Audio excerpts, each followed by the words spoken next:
Several years back, there was the famous movie called The Dirty Dozen, starring Lee Marvin. The plot focuses on a really tough mission given to 12 men during World War II.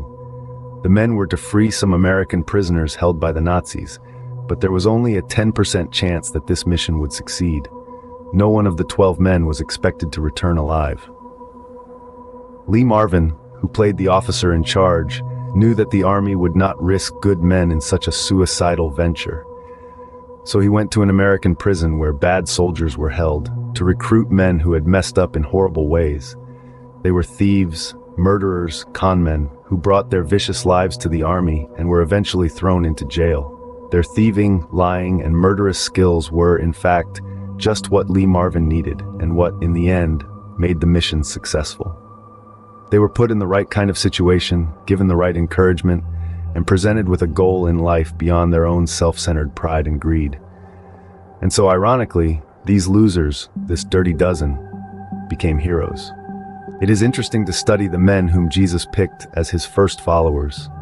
We must notice what they were. They were simple folks. They did not come from the schools and colleges. They were not drawn from the ecclesiastics or the aristocracy. They were neither learned nor wealthy. They were fishermen. That is to say, they were ordinary people. No one ever believed in these ordinary men as Jesus did.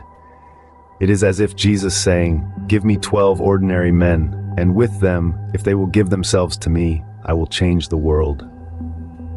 We must notice what they were doing when Jesus called. They were doing their day's work, catching fish and mending their nets.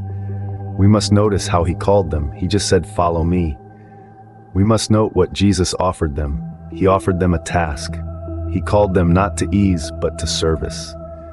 Lee Marvin, Jesus Christ, where were their heads when they picked their dirty dozen? What were they thinking of?